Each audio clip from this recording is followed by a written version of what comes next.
programa ay rated SPG.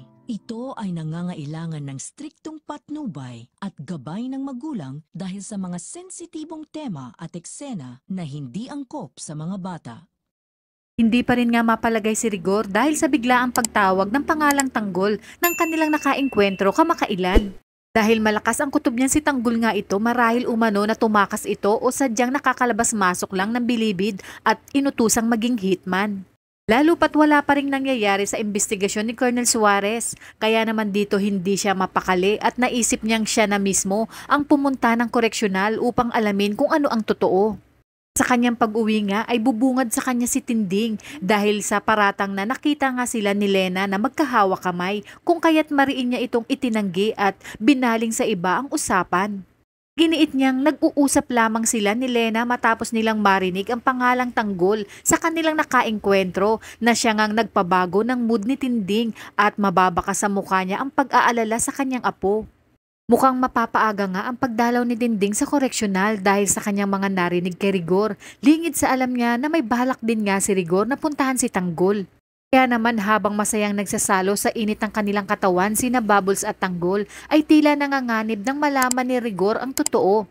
Sa kabilang banda dahil sa unti-unti nang napapalapit sa isa't isa sina Bubbles at Tanggol matapos ngang maikwento ni Tanggol ang kanyang kapalaran tungkol sa pag-ibig ay mahahalata namang nadismaya si Bubbles dahil batid niyang sarado na muli ang puso ni Tanggol na muling umibig pa.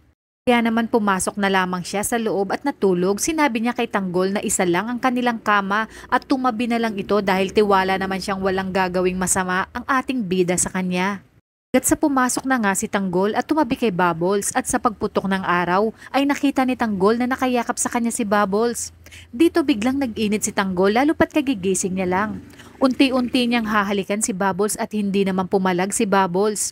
Tinanong ni Tanggol si Bubbles kung sakali bang bubuksan niyang muli ang kanyang puso, handa ba itong tanggapin ni Bubbles?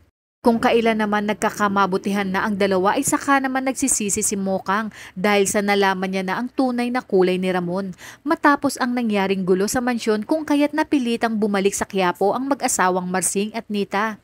Batid ni Mokang na mahal niya pa rin si Tanggol at lagi niyang nararamdaman na masaya at ligtas siya kapag kasama niya ito. Talaga nga namang nasa huli ang pagsisisi dahil sa mga biglaang desisyon na ginawa ni Mokang. Ngunit hindi lang ito dahil di kalaunan ay malalaman pa ni Mokang na si Tanggol pala ang tunay na anak ni Ramon na siyang mas lalong dudurog ng puso ni Tanggol. Ngunit isang malaking palaisipan nga kung anong diskarte ang gagawin ni Espina sa oras na dumalaw si Rigor at hanapin si Tanggol. Mauuna kayang makabalik agad si Tanggol bago pa man dumating si Rigor?